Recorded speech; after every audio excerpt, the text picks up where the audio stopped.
persiapan perjalanan ibadah haji dan umroh bagi jamaah haji reguler. Assalamualaikum warahmatullahi wabarakatuh. Ahlan wa sahlan di channel Lentera Hati Official. Sebelum melakukan perjalanan ibadah haji dan umroh, sebenarnya apa sih yang harus dipersiapkan? Yang pertama adalah mental. Persiapan mental diawali dengan bertaubat kepada Allah Subhanahu wa Ta'ala, memperbanyak zikir dan mohon bimbingan dari Allah Subhanahu wa Ta'ala. Yang kedua, menyelesaikan masalah-masalah yang berkenaan dengan tanggung jawabnya, meliputi tanggung jawab keluarga, pekerjaan, dan utang piutang, sehingga ketika berangkat ibadah haji tidak punya tanggungan yang begitu berat. Yang ketiga, yaitu silaturahim dengan sanak keluarga, kawan, dan masyarakat, serta memohon maaf dan doa restu.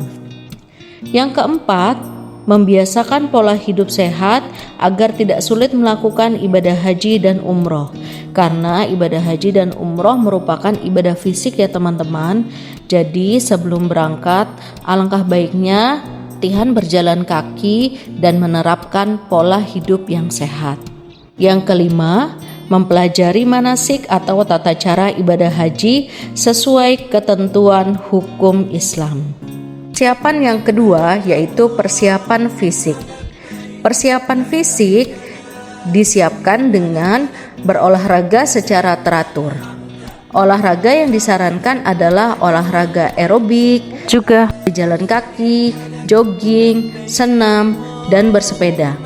Bagi jamaah yang memiliki penyakit jantung, gangguan pernafasan, dan kencing manis atau diabetes, hendaknya berkonsultasi dengan dokter sebelum berolahraga atau melakukan latihan fisik.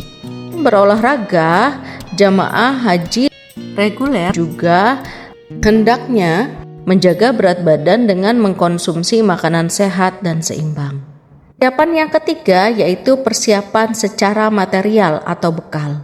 Persiapan material atau bekal ini mencakup yang pertama, mempersiapkan bekal secukupnya selama dalam perjalanan dan bekal untuk keluarga yang ditinggalkan.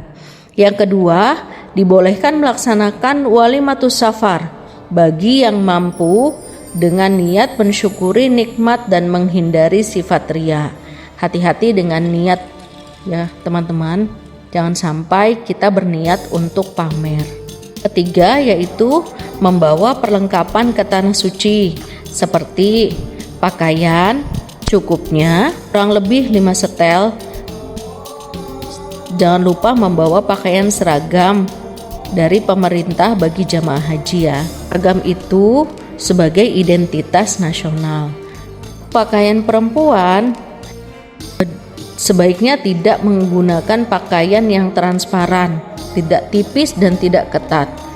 Jamaah haji tidak boleh membawa atau menerima titipan barang-barang seperti dokumen negara seperti paspor. Dilarang membawa benda tajam seperti pisau, gunting, dan lain-lain, dan tidak boleh membawa kompor, minyak goreng, barang yang mudah meledak, cetakan yang bergambar, atau barang-barang yang sifatnya dapat mengganggu kelancaran dan keselamatan dalam penerbangan. 4. Kiat meraih haji mabrur. Teman-teman, untuk meraih haji mabrur diawali dengan yang pertama, niat yang tulus, ikhlas mata-mata karena Allah Subhanahu wa Ta'ala. Dan sebaik-baik bekal adalah takwa kepada Allah Subhanahu wa Ta'ala. Yang kedua, biaya yang digunakan untuk melaksanakan ibadah haji berasal dari usaha atau harta yang halal. Yang ketiga, pelaksanaan hajinya baik rukun, wajib, dan sunnahnya sesuai tuntunan, ketentuan, dan syarat. Jadi belajar manasik itu penting ya. Keempat, selama dalam perjalanan dan rangkaian pelaksanaan ibadah haji, jamaah haji tidak melakukan rofas atau ucapan perbuatan yang bersifat pornografi, fasik, yaitu perbuatan maksiat atau dosa, dan jidal, berbantah-bantahan dan bertengkar.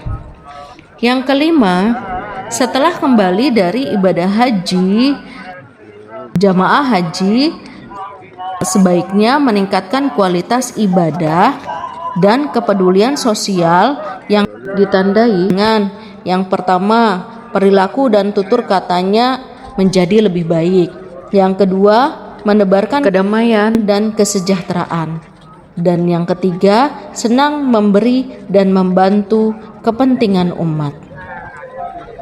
Persiapan yang kelima yaitu persiapan yang terkait dengan bimbingan manasik haji.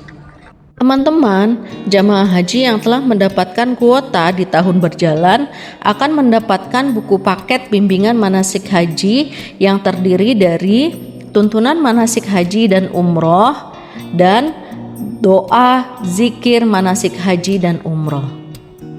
Bentuk bimbingan manasik haji dari pemerintah diberikan dalam dua sistem, yaitu kelompok dan massal. Sistem bimbingan kelompok dilaksanakan di kecamatan oleh KUA kecamatan, dan sistem bimbingan massal dilaksanakan di kabupaten atau kota oleh kantor Kementerian Agama kabupaten atau kota. Keenam, persiapan pemeliharaan kesehatan dan kebugaran.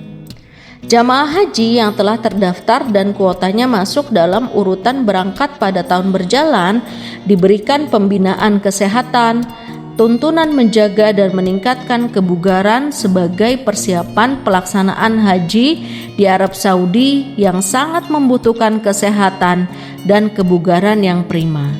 Pembinaan kesehatan ini diberikan oleh Dinas Kesehatan Kabupaten atau Kota bekerjasama dengan Puskesmas Kecamatan. Yang ketujuh, persiapan dalam pengelompokan.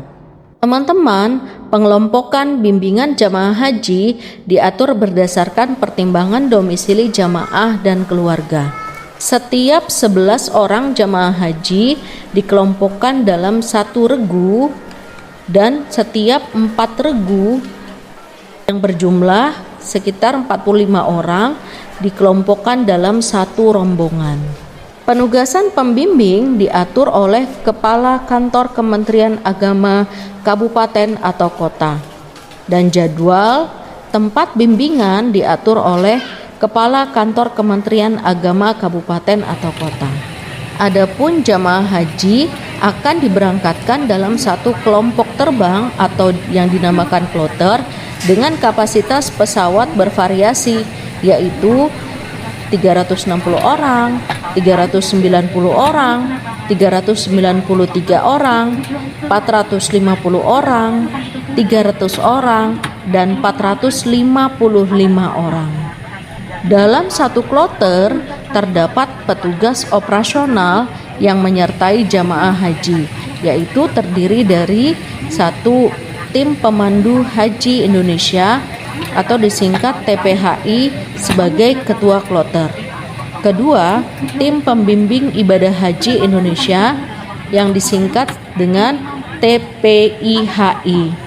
Yang ketiga, tim kesehatan haji Indonesia disingkat TKHI sebagai pelayan kesehatan.